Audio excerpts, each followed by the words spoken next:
Shalom teman-teman. Kembali kita ada di dalam ibadah online Sembilna. Saya percaya kalian semua tetap sehat, tetap diberkati Tuhan.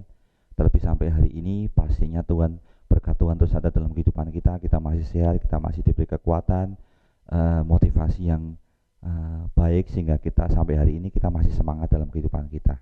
Nah, hari ini firman Tuhan akan disampaikan oleh seorang hamba, seorang wanita yang omongannya begitu lugas, tegas, dan langsung pada poinnya, to the point, dan begitu mengubahkan kehidupan banyak orang, terlebih saya juga. Nah, dia adalah Ibu Heni Kristianus. Saya ambil dari sebuah YouTube dari khotbahnya dia, dan saya percaya akan jadi berkat buat kita semua sore hari ini, terutama buat kalian yang jomblo. Jadi buat kalian yang jomblo hari ini sudah saatnya pantengin terus apa yang beliau katakan, dan pastinya akan jadi berkat buat kita bagaimana menyikapi kehidupan kita.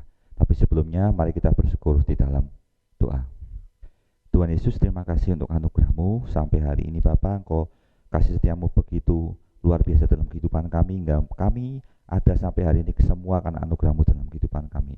Bapa, sebentar kami akan belajar kebenaran firman-Mu Bapa. Biarlah Engkau berkati kami, setiap kami yang ada dimanapun kami berada yang menyaksikan siar ini. Berkati kami Bapa, kami memberikan hati kami, pikiran kami, fokus kami sepenuhnya untuk belajar Bapa, sehingga hari ini kami terima sesuatu untuk kami bawa dalam kehidupan kami. Terima kasih Tuhan, kami serahkan jamu ke dalam tangan kuasa-Mu. Di dalam nama Tuhan Yesus Kristus kami berdoa dan mengucap syukur.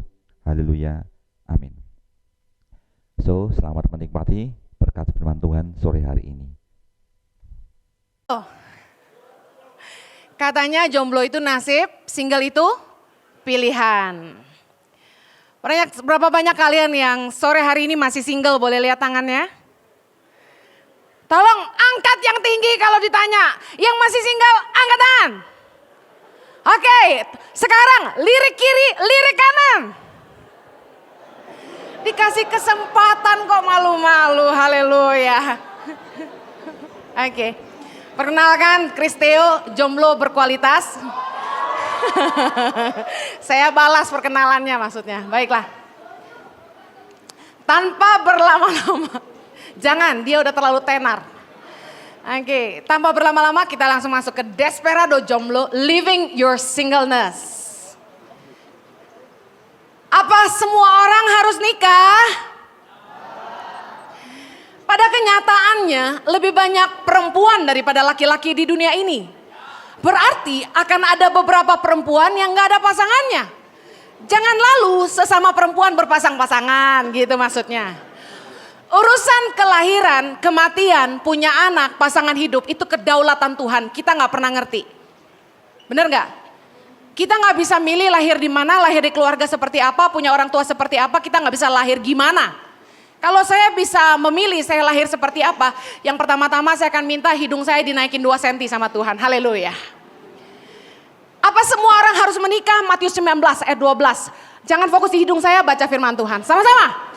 Ada orang yang tidak dapat kawin karena ia memang lahir demikian dari rahim ibunya. Dan ada orang yang dijadikan demikian oleh orang lain. Dan ada orang yang membuat dirinya demikian karena kemauannya sendiri, oleh karena kerajaan sorga. Siapa yang dapat mengerti, hendaklah ia mengerti. Jadi pertanyaan saya, apa semua orang harus menikah? Tidak. Firman Tuhan jelas bilang, ada yang gak bisa nikah karena lahir demikian. Ada yang gak bisa nikah karena dibuat oleh orang lain, patah hati contohnya sampai gak bisa jatuh cinta lagi. Yang ketiga, orang yang mengambil keputusan gak mau menikah karena kerajaan sorga, seperti Rasul Paulus contohnya. Orang tuh semua ribut, pengen kawin, pengen nikah, gak punya pacar, stres sekali hidupnya. Saya mau kasih tahu, apa nikah gampang ya? Yang udah nikah pengen pisah. Semua orang yang masih single, masih jomblo berpikir, tujuan hidup menikah adalah untuk bahagia. Tapi saya mau kasih tahu sebagai orang yang sudah menikah, bahwa kalau orang perlu menikah untuk bahagia, kenapa orang kawin cerai juga? Bukan masalah tentang apa nikah itu harus. Tapi apa kehendak Tuhan untuk kita. Amsal 16 ayat 3 bilang gini, serahkanlah perbuatanmu kepada Tuhan, maka terlaksanalah segala rencanamu.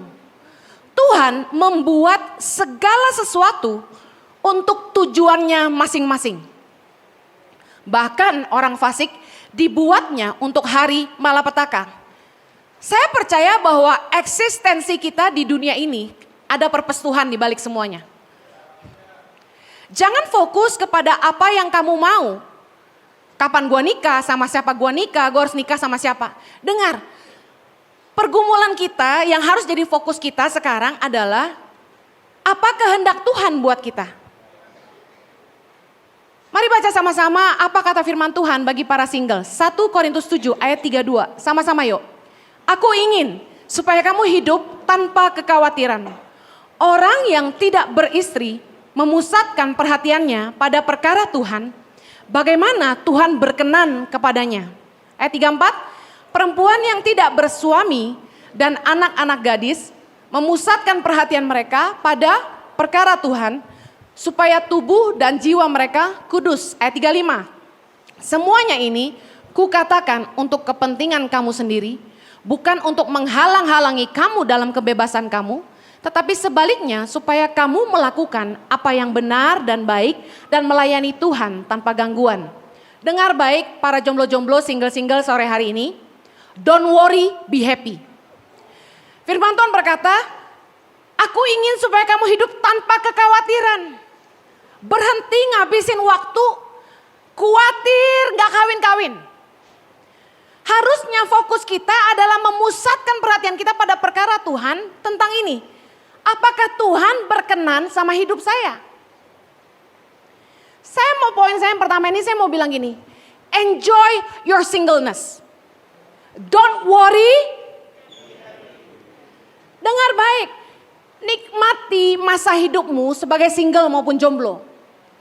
Karena segala sesuatu dalam hidup ini ada musimnya. Segala sesuatu dalam hidup ini ada waktunya. Kalau hari ini kamu lagi jomblo, nikmatin aja. Don't worry, be happy. Itu kata firman Tuhan. Nah, saya ingin mengupas 10 benefit jadi jomblo. Percayalah, sebagai perempuan yang sudah menikah dan punya anak, saya mengatakan ini sebagai kerinduan yang tidak pernah terrealisasikan. Oke. Yang pertama, mau traveling kemanapun, berapa lama pun, tenang selama masih ada tabungan. Karena tidak ada yang perlu diurus, dikhawatirkan dan ditinggal di rumah. Kalian jangan fokusnya gini, gak ada yang ngangenin gue. Hei, lihat sisi baiknya. Lu bisa pergi kemana aja, kapan aja, berapa lama pun, tanpa perlu ada yang dikhawatirin di rumah. Tahu gak cerita tentang saya udah keliling Indonesia 12 tahun tapi gak pernah jalan-jalan? Ironi gak menurut kalian? Keluar masuk Sumba, keluar masuk Papua, keluar masuk Mentawai yang katanya indah, keluar masuk semua pulau di Indonesia yang katanya sorga. Saya belum pernah ke pantai, belum pernah ke danau Nihiwatu, whatever they call it, belum pernah lihat dengan mata kepala saya. Kenapa? Karena tiap kali mau pergi keingatan, mama jangan lama-lama. Jadi begitu mau naik pesawat aja udah nangis duluan. Begitu landing, makan cepet langsung ke pedalaman. Dari pedalaman saya cuma punya waktu Senin sampai Sabtu karena Minggu saya selalu khotbah. Jadi saya cuma punya waktu 6 hari dan saya harus bisa mengunjungi 14 centers, bayangin. 6 hari 14 center, lari-larian gak kira-kira? Makanya kalau saya pergi itu, boro-boro jalan-jalan, bisa menyelesaikan trip saya aja udah puji Tuhan. Makan asal-asalan, pokoknya yang penting kelar. Bisa ketemu sama semua anak, sama semua guru. Saya punya beban dan tanggung jawab di rumah yang saya harus pulang ke mereka. Kalau kalian masih jomblo, kalian gak punya itu. Nikmatilah, gemes gua. Yang kedua, bebas bergaul dan berkenalan dengan siapa aja tanpa ada yang perlu marah. Duniamu lebih luas. Tahu nggak? Nggak perlu ada yang nanya, lagi di mana? Sama siapa? Pulang jam berapa? Nggak ada yang rese. Kamu kok deket-deket dia? Dicemburuin tuh rese nggak? Rese nggak? Orang gak selingkuh dikirain selingkuh, padahal cuma makan sama-sama, itu pun rame-rame. Tapi tadi dia liatin kamu terus. Saya kasih tahu ya, dari pagi di WA-in, good morning honey, how are you, have a good one. Kalau gak bilang I love you salah lagi. Siang jam 12 udah di WA-in, makan siang apa sayang. Kita lagi sibuk digangguin, jam 5. Abis ini kamu kemana? Jemput aku ya. Bayangin, rese banget pacar kita itu. Kalau jomblo, bebas. Hari ini makan sama Chris. Besok makan sama Randy. Besok makan sama Steven. Besok makan sama Johnny. Besok makan sama Andi. Bebas, gak ada yang cemburu. Duniamu lebih luas. Nikmati itu, karena kalau sudah nikah, no turning back. No turning back, amin. Haleluya. Gue kasih tahu ya, kalau udah nikah, lu bosen juga nggak bisa refund, gue bilangin. 3, benefit jadi jomblo yang ketiga. Waktu mau bantu keluarga kita, nggak ada yang keberatan, nggak ada konflik dengan pasangan, nggak ada beban karena belum punya anak. Saya kasih tahu, waktu kita bangun usaha dan kita lebih maju misalnya dari adik atau kakak kita dan kita kasihan mereka butuh bantuan, kita pasti mau pengen bantu.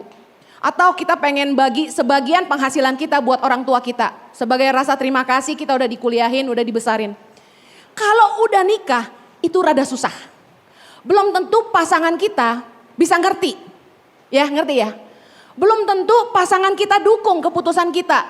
Saya konselingin beberapa pasangan muda. Mereka ributnya soal gini. Suaminya masih digantungin sama adiknya.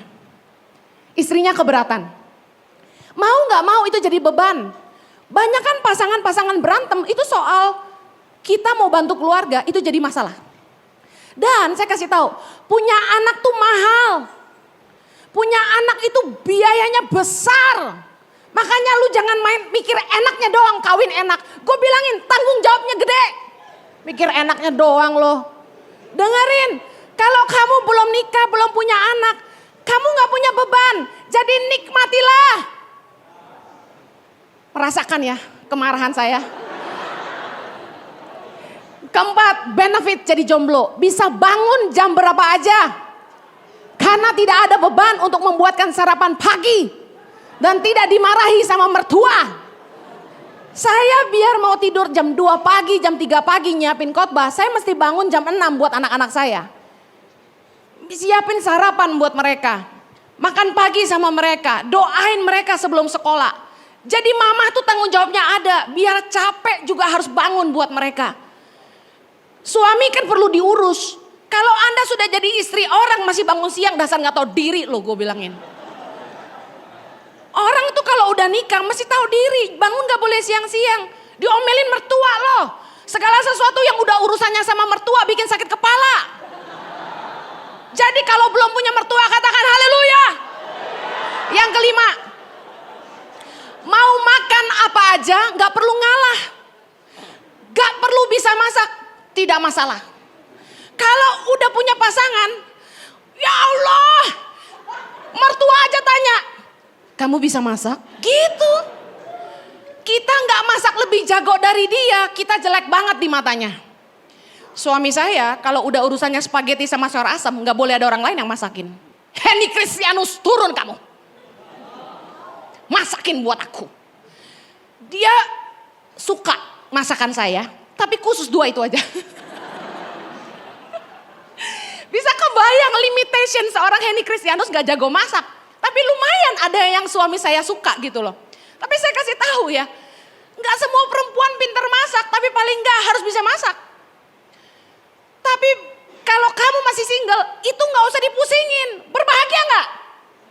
Dan kalau makan gak perlu ngalah, saya mau cerita. Saya itu doyan buntut gurame goreng garing. Saya gak suka dagingnya, saya suka buntutnya. Anak saya 3 doyan buntutnya juga. Lah kita kalau pesen gurame goreng garing, mau pesen berapa coba? Anak saya 3 masa pesen 3? Paling banyak saya pesen 2. Itu pun karena dengan cinta ya. Saya bagi buntutnya, 1 buat Chloe, 1 buntut buat Zoe. Axel dapat sirip-siripnya. Saya bilang ini gaying. Mamanya gigit jari doang saudara. Saya ngalah marah sama anak saya karena tiap kali makan dia suka makanan saya juga, namanya juga anaknya. Saya kasih tahu, mumpung kamu belum punya pasangan dan belum punya anak, makan apa aja yang kamu mau makan. Haleluya. Yang keenam, mau berambut gondrong, mau botak, mau dandan, mau enggak, mau berbulu, mau enggak, mau mandi, mau enggak, gak masalah. Karena gak ada yang protes dan gak ada yang komentar. Gak ada yang ngatur-ngatur kita. Kalian yang jomblo tuh harus bersyukur. Saya bersihan aja mandi sehari 3 kali, masih kurang buat Jojo, bayangin. Saya kasih tahu ya, mumpung kalian masih jomblo, bener-bener nikmatin deh. Kalau udah nikah, aduh, banyaklah aturannya. Yang ketujuh, bebas mengejar karir setinggi langit. Nggak ada beban moral sama pasangan, khususnya suami-suami yang berpenghasilan lebih rendah. Banyak pasangan yang ribut karena suaminya merasa gengsinya kena. Ketika istrinya lebih terkenal, lebih sukses, penghasilannya lebih besar, itu suami kadang-kadang agak terganggu. Harga dirinya terganggu. Nah, mumpung kalian masih single, masih jomblo, saya kasih tahu, bangun karirmu setinggi langit. Fokus bangun usahamu. Kamu bisa punya waktu lebih banyak di situ. Kalau udah berkeluarga, waktunya terbatas. Kamu jarang di rumah, istri bisa marah. Punya waktu yang lebih panjang di tempat kerja, nggak masalah. Pulang jam 10 pun nggak masalah. Tapi kalau udah nikah, jadi masalah, percayalah. 8, benefit jadi jomblo. Melayani lebih maksimal, nggak pusing tidur di mana. Tapi hati-hati tidur sama siapa ya. Makan apa dan pulang kapan. Kalau kalian masih single, ini nih luar biasa. Saya percayalah, kalau saya waktu itu masih jomblo dipanggil Tuhan, saya jamin saya akan lari lebih cepat dan mengerjakan jauh lebih banyak. Herannya kalian yang lebih jomblo dari saya hari ini, nggak mau menggunakan kejombloan kalian untuk mengerjakannya maksimal. Harusnya kalian merasa terchallenge. Masa dia emak-emak anak 3 bisa kemana-mana, gua kagak. Nah gitu dong. Saudara dengar baik, yang 9. Mau beli apa aja, tidak ada yang melarang dan tidak ada yang tanya, berapa tuh? Aduh, saya beli apapun Jojo tanya, emang butuh? Beli apapun tanya, itu berapa? Baru ya? Aduh, padahal gini-gini kan kita cari duit juga. Tapi tetap yang namanya menikah nggak bebas pakai uang. Nah kalau kalian masih single, masih jomblo, kalian kerja, kalian cari duit sendiri, kalian nikmati sendiri. Nikmati itu, gak ada yang marah-marah. Kita kan mesti bayar uang listrik di rumah, tuh gak ada ya. Nikmati itu. Yang ke-10, bisa membahagiakan orang tua dan orang banyak tanpa harus khawatir tabungan cukup gak buat masa depan anak cucu. Mumpung kalian masih single, saya kasih tahu, bahagiakan orang tuamu. Balas budi mereka. Bayarin mereka ke Israel, ikut Om Jojo ya. Nikmatin hidup kalian bersama orang tua. Karena akan ada momen di mana kalian menikah dan kalian harus fokus. Keluarga inti buat kamu bukan lagi papa mamamu gitu loh. Ketika kamu nikah, yang jadi keluarga inti itu istri dan anak-anakmu. Dan di situ kamu akan merasakan betapa hatimu sebenarnya luka. Kamu harus meletakkan prioritas yang berbeda. Makanya waktu masih single, nikmatilah masa singlenessmu. Jadilah berkat buat orang tuamu. Amin. Fokus hidup kita. Tadi yang pertama, don't worry, be happy. Yang kedua, tadi firman Tuhan berkata dalam 1 Korintus 7 ayat 34, para jomblo harusnya memusatkan perhatiannya bagaimana Tuhan berkenan kepadanya. Pakai masa single ini, bukan untuk mengkhawatirkan kapan kawin, tapi fokuskan dirimu untuk mengejar apa yang jadi kehendak Tuhan buat kamu. Tuhan itu punya rencana buat hidup setiap kita. Setiap kita nih lahir dengan tujuan Tuhan dalam hidup kita. Saya agak menyesali baru di usia 28 saya sungguh-sungguh mengejar kehendak Tuhan. Saya pernah khotbah tentang menemukan tujuan hidup atau menghidupi ide Tuhan. Di mana saya bergumul sungguh-sungguh, tanya sama Tuhan cuma satu hal dalam doa saya pagi siang malam. Tuhan, apa yang kau mau dengan hidupku? Saya doa terus sampai Tuhan ngomong bahwa saya harus nolong orang miskin di Indonesia. Bayangkan kalau saya bisa menemukan itu ketika saya masih single. Ketika saya belum nikah dan ketika saya belum punya anak. Pastinya saya yakin saya akan lari lebih cepat. Saya akan mengerjakan jauh lebih banyak. Karena belum ada beban dan belum ada tanggung jawab yang memberati di rumah. Saya tidak bilang saya menyesali hidup saya hari ini. Saya sangat bersyukur buat hidup saya. Saya percaya bahwa segala sesuatu indah pada waktunya. Tapi saya mau buka pemikiran kalian. Kalian hari ini ada di posisi di mana saya sudah tidak bisa kembali. Bayangkan kalian di posisi saya dan kalian masih punya kesempatan itu. Bisa ngerti maksud saya? Jangan doa pagi siang malam tanya, Tuhan siapa pasangan hidup saya? Saya mau bilang gini, kejar perkenanan Tuhan. Karena orang yang hidupnya dikenan Tuhan itu selalu disertai dan apa saja yang dia perbuat pasti berhasil. Kejar perkenanan Tuhan, karena kalau kamu tuh nyenengin hati Tuhan, apa sih yang Tuhan gak kasih? Yang ketiga, fokus hidupmu. Tadi yang kedua, jangan lupa cari kehendak Tuhan. Yang ketiga, fokus hidupmu selama single ini. Jaga hidupmu sungguh-sungguh dan tingkatkan kualitas hidupmu. Menjaga hidup artinya gini, kamu harus pastikan hidupmu kudus. Milikilah ketetapan untuk tidak menajiskan diri. Ambil keputusan untuk benar-benar menjaga kesucian. Karena brand new stuff has the highest value. Kita mau beli mobil aja paling mahal itu di posisi dia baru. Kalau kamu mau dapat yang terbaik, kamu harus pastikan kamu juga memberi yang terbaik. Tingkatkan nilai hidupmu. Mumpung masih muda. Saya mau kasih tahu gini. Upgrade value seorang kamu. Pastikan hidup kamu tuh berkualitas gitu loh. Saya mau tanya, hari ini hidupmu di level apa? Saya nggak tahu handphone apa yang paling murah. Katakanlah maaf kalau menyinggung brand yang kalian pakai. Hari ini kalian di level Oppo atau iPhone gitu. Kalau hari ini kalian di level Oppo, bukan berarti Oppo jelek, bisa ngerti maksud saya kan? Tapi kita ngerti ada jenjang, beda value di situ, beda kelas. Bangun hidupmu dari Oppo jadi iPhone gitu loh. Kalau kamu mau hidupmu berkualitas, pastikan kamu pakai waktu-waktumu di masa-masa single ini untuk bekerja sungguh-sungguh, bangun karirmu, pertajam potensimu. Seriuslah kerja mumpung gak ada yang ngangenin di rumah. Bangun usaha rintis dari nol. Dengar, bisnis itu resiko tinggi. High risk, high return. Tapi kalau kamu masih jomblo, apa yang kamu takutin? Take the risk, ambil resiko, bangun usaha. Kalaupun harus habis, kamu gak ada tanggungan. Kamu tanggung jawab sendiri. Beda dengan orang yang sudah menikah, bangun usaha mikir 2 kali. Kalau sampai ngabisin duit yang ada keluarga yang harus dikasih makan. Bisa ngerti maksud saya? Justru mumpung kamu masih single, kamu bisa habis-habisan. Bangun bisnis, seriuslah, habis-habisan investasi waktu, pemikiran, tenagamu untuk bangun semua potensi yang ada di hidupmu. Kamu gak perlu takut resiko apapun, karena usahamu kamu tanggung jawab sendiri. Kamu gak membebani siapapun. Come on, take risk anak muda. Poin lain yang saya mau tekankan tentang menjaga dan meningkatkan kualitas hidup, saya mau kasih tahu gini.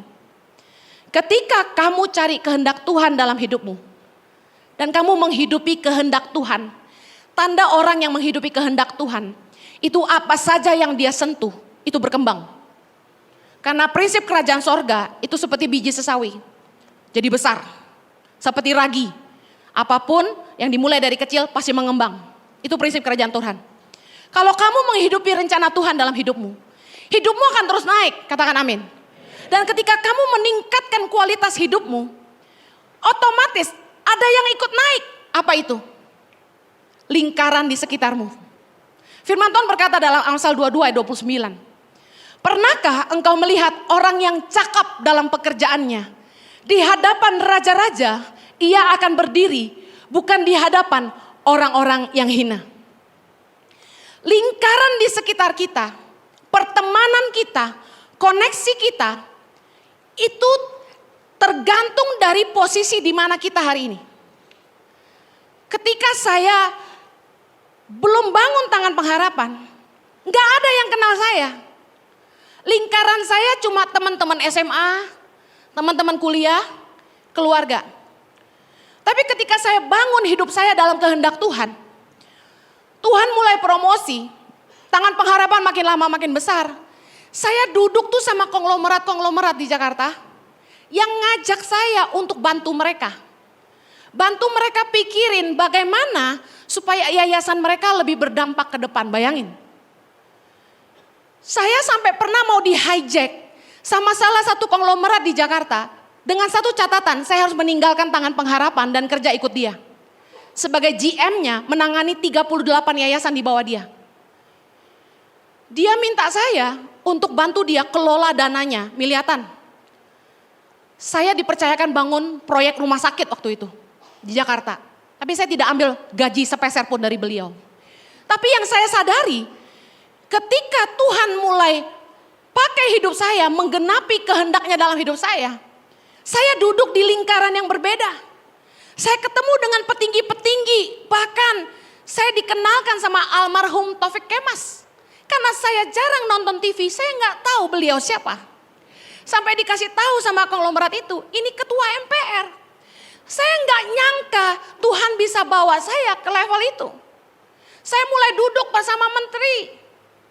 Saya mau kasih tahu, ketika kita menggenapi kehendak Tuhan dalam hidup kita, Tuhan mulai promosi hidup kita dan kita dibawa ke lingkaran hubungan yang lebih tinggi. Kita duduk bersama raja-raja, ini masuk firman Tuhan, bisa ngerti ya?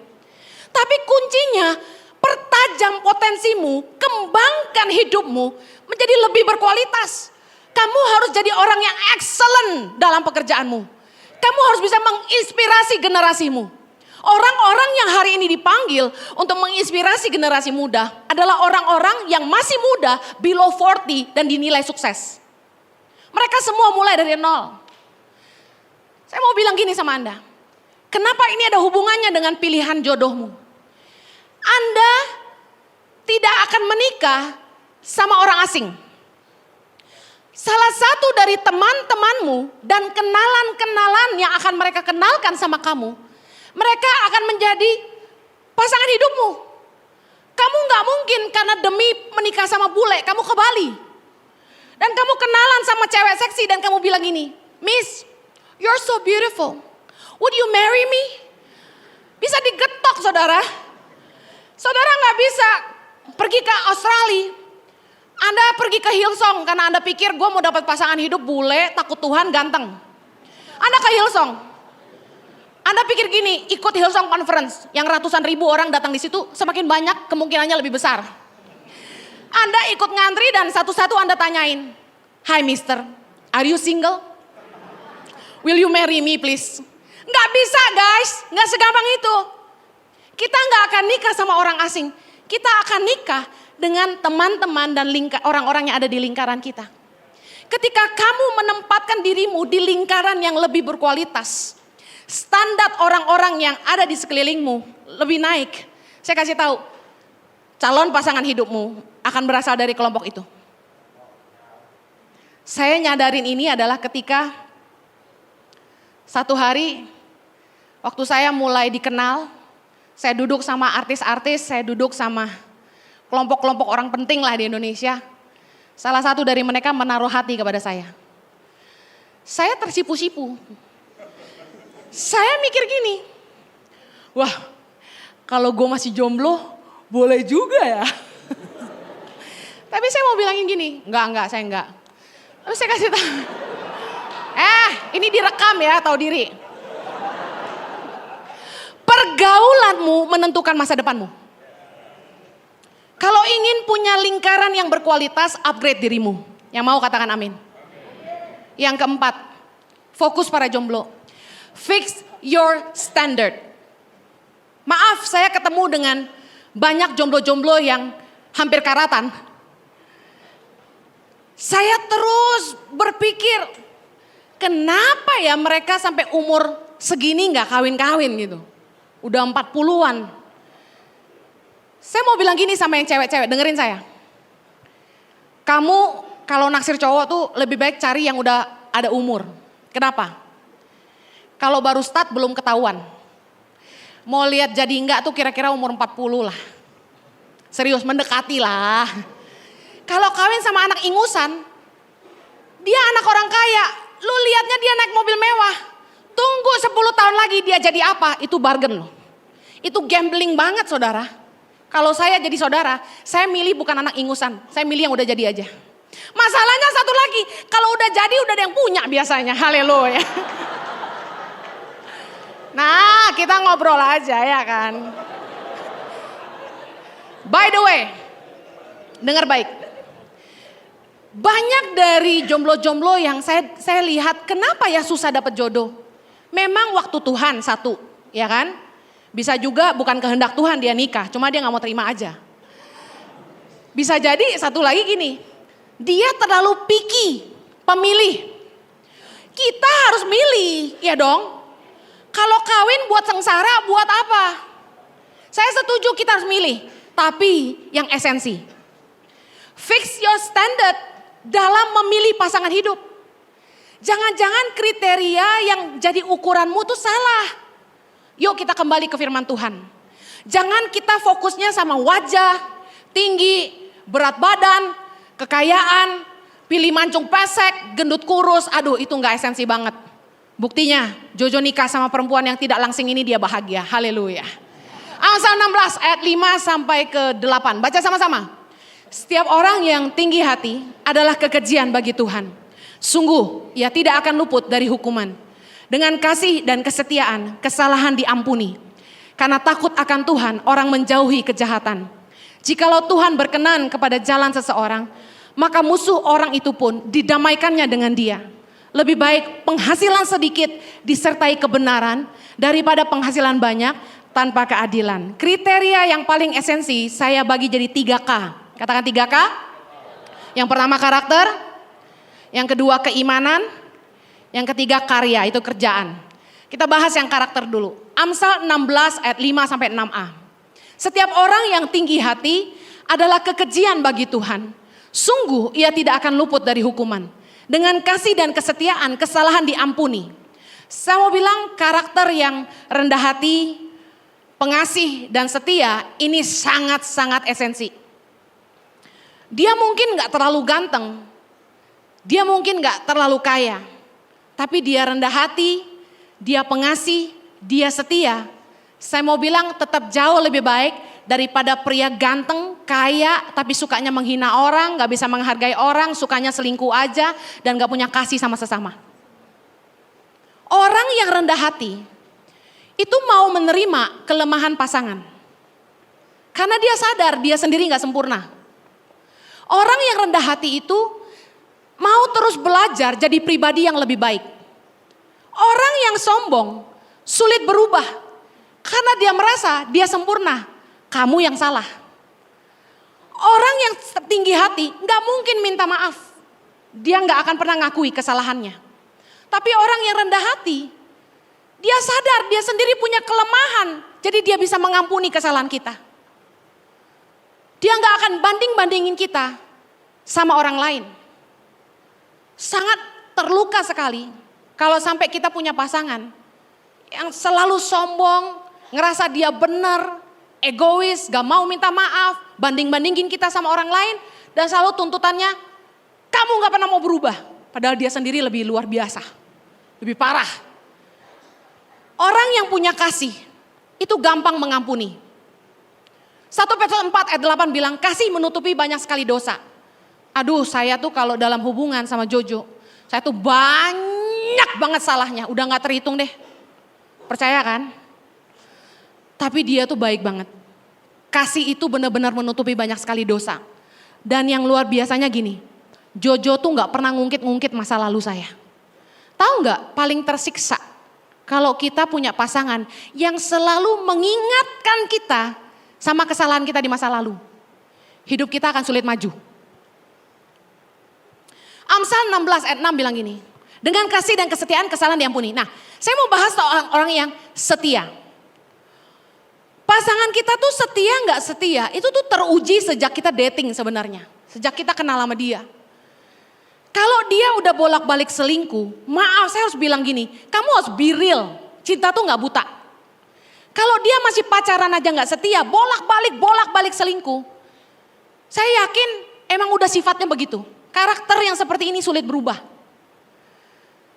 Orang yang setia itu, dia mau menghadapi tantangan sebesar apapun dia gak akan nyerah sama kamu. Punya mertua yang killer, Mesti pacaran jarak jauh, bayar tiket Surabaya Bandung, Jakarta Bandung, gak masalah. Amerika Jakarta, gak masalah. Saya kasih tahu, orang tuh kalau bener-bener cinta sama kita, teruji harga bayarnya. Ada cowok naksir saya dulu, dia interlokal saya dari, saya nggak mau sebut kota ya, ke Jakarta, ke Australia. Tagihan teleponnya sampai 7 juta sebulan. Itu baru teruji, saya kasih tahu. Kalau yang anterin aku ya, Gojek aja, aduh, tinggal aja lah.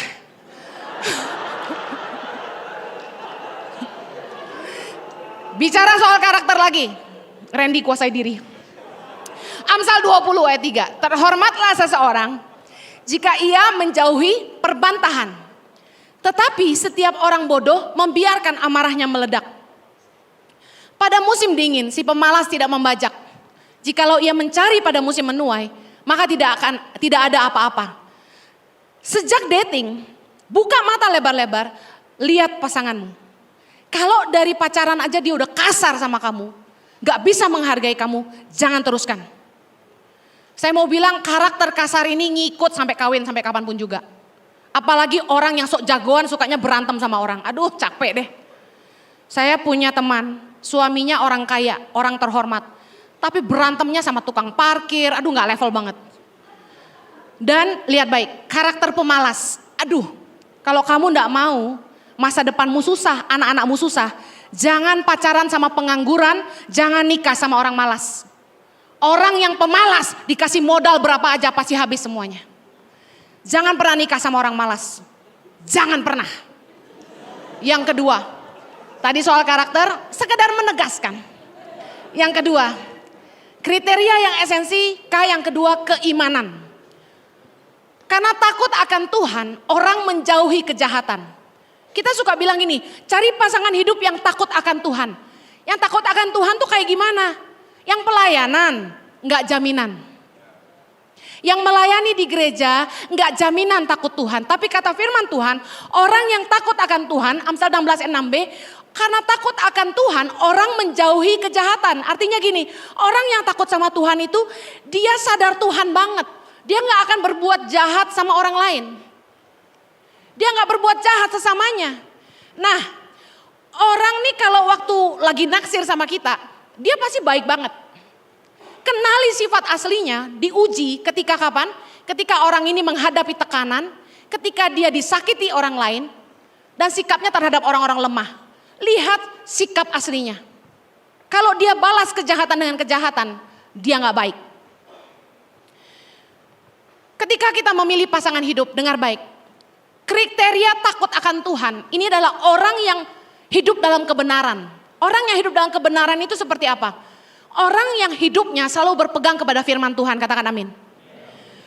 Kenapa kita perlu memilih orang yang hidup benar, takut akan Tuhan, memegang firman? Karena ingat baik, waktu kamu nikah, kamu gak hanya bawa dirimu sendiri, kamu akan melahirkan anak-anak. Berpikir begini, apakah orang ini layak jadi ayah buat anak-anak saya? Apakah orang ini layak jadi ibu buat anak-anak saya? Amsal 20 ayat 5 bilang gini, rancangan di dalam hati manusia itu seperti air yang dalam, tetapi orang yang pandai tahu menimbanya, susah tahu hati orang.